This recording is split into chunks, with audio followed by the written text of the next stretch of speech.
Silver the Hedgehog might secretly be one of the hardest Sonic characters to turn into a good game. And honestly, that's exactly why he deserves one. Now, get out of here. Go.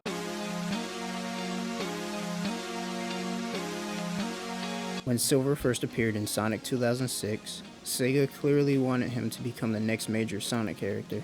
At the time, Silver was introduced as another rival. Despite Sonic already having rivals like Shadow, Silver's introduction never felt forced. Sega introduced Silver with a level of importance that made the character feel like the next evolution of the franchise. Sonic 06 wanted to be more mature, story-driven, and more ambitious than anything the franchise had attempted before, and Silver felt like an embodiment of that new direction.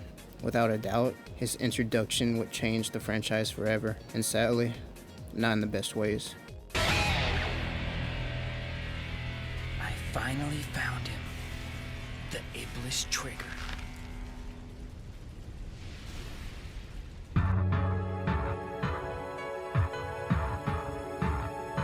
Silver is a strange character personality-wise, and it's because we haven't had enough time with him to really get to know him as much as we have with Sonic, or Tails, or Knuckles, or even Shadow. I mean, the last game he was a part of, story-wise, was Team Sonic Racing.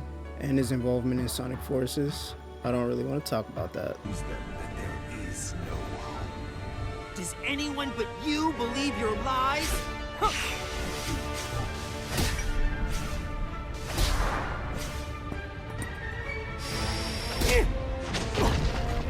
Maybe one day. Other than appearing in Sonic Rivals 1 and 2, Sonic Generations, Team Sonic Racing, and IDW and Archie comics, we really haven't gotten a lot for him. But what we have gotten of him, the fans love. Well, then I'll help you.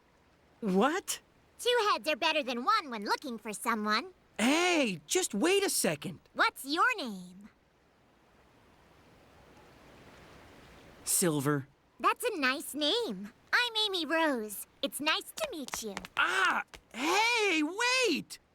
Silver is a character that embodies a strong sense of justice, innocence, naivety, just as much as Sonic embodies the present, living in the moment.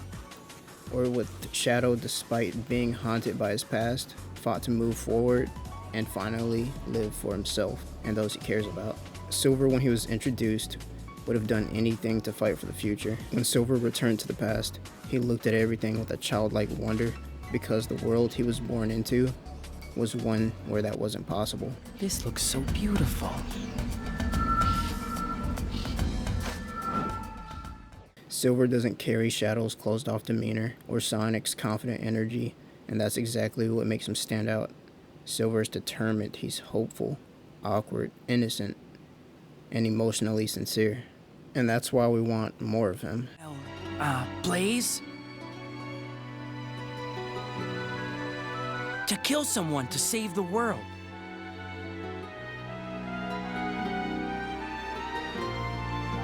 Is that really the right thing to do? You're so naive. Whether it's right or wrong, I can't really say. But what I do know is, if we don't take this chance, the future will remain exactly as it is.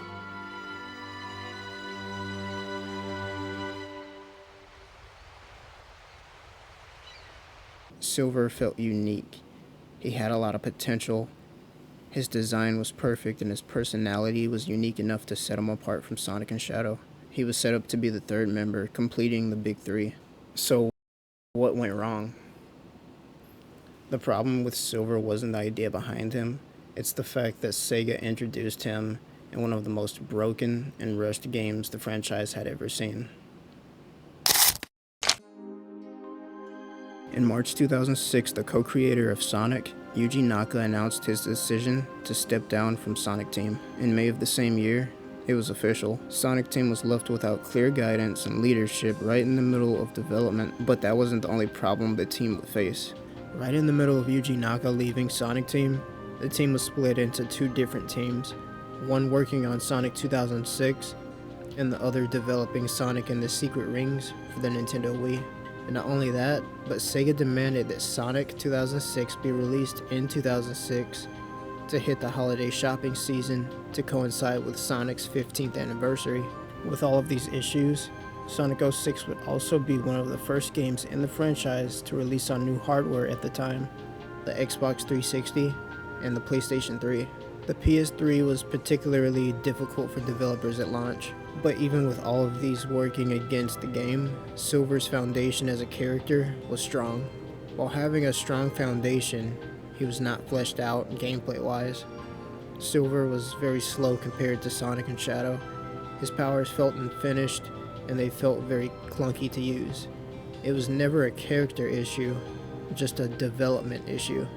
A good example that Silver could have been polished if given the time was the release of the Silver update in Project 06. Although he still didn't give off a speed factor, Silver never needed to, because his powers were what made him unique. Just as Sonic's speed and ability gems, or Shadow's ability to use chaos powers and vehicles made them unique in their own way. Project 06 proved that the potential was always there. Because of these issues, Silver as a character would suffer the most out of the cast of characters for the next 2 decades.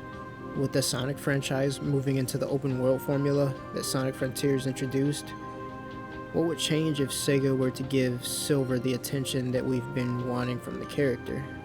But woe was me.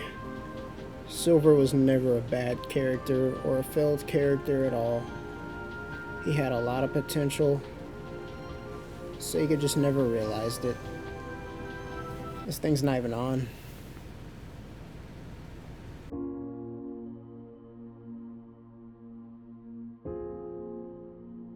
With the release of Shadow Generations, that game only solidified my want for Silver to get the same treatment. As I look back, Shadow was once in a very similar position. For years, Sega struggled to figure out who Shadow was supposed to be after Sonic Adventure 2. Ironically, the modern Sonic formula might be exactly what Silver needed all along. Unlike the boost formula, the open world formula is the perfect setup for a character like Silver. Playing Sonic games over the last few years made me wonder, especially games like Sonic Unleashed and Generations, how would Silver work in a linear boost style environment? It really worked for Sonic and Shadow because those characters were built with speed in mind. Silver technically can go fast when using his ESP powers, but how could that work? How could he use his powers and we enjoy them when the main focus points of the boost formula were reaction and speed? And how would a Silver game play? That's where the open world formula comes into play. How would Silver move through an open world? As I mentioned before, Silver never needed to be as fast as Sonic. His powers can do all of the heavy lifting in terms of getting him around a world as big as the islands we saw in Sonic Frontiers. We already know he can hover and fly with his psychokinesis. What else could he have? Maybe have the ability to levitate objects as platforms like he could do in Sonic 2006, or the abilities such as being able to launch himself in the air, maybe being able to slow down and switch directions on a dime, giving him better control. Imagine being able to grab objects in midair, Silver pulling himself towards objects and using that momentum to travel, or building off of the ability he had in Sonic 2006 to suspend pieces of the environment in the air to travel or complete puzzles. Silver was combat focused way before Frontiers introduced the combat system. While Sonic's main focus was platforming and speed, while using the spin dash and homing attack in the adventure games, Sonic Heroes, or even Sonic 2006, Silver used his powers defensively and offensively. In a new game, Silver could still keep the ability to manipulate enemies, throw debris, and cause environmental destruction with his powers, but this time chaining together psychic attacks.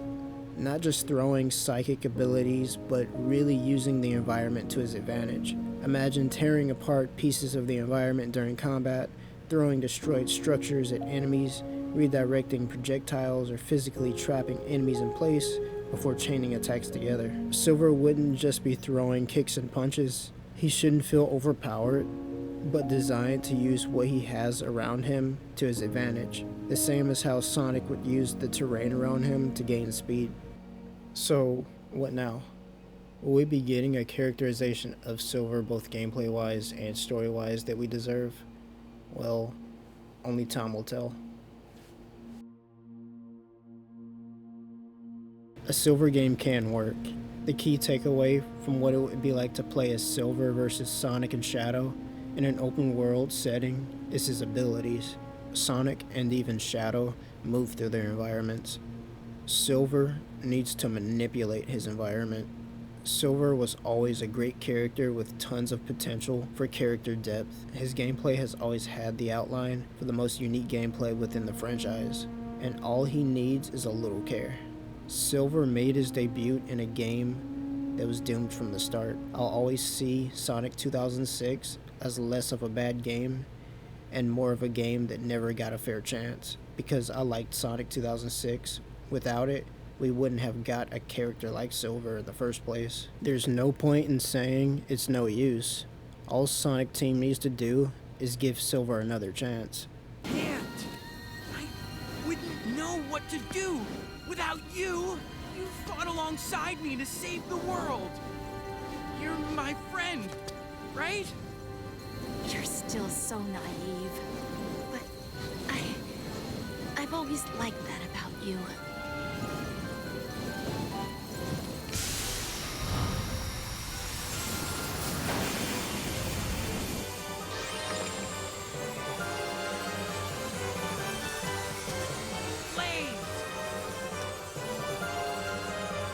Good luck, Silver.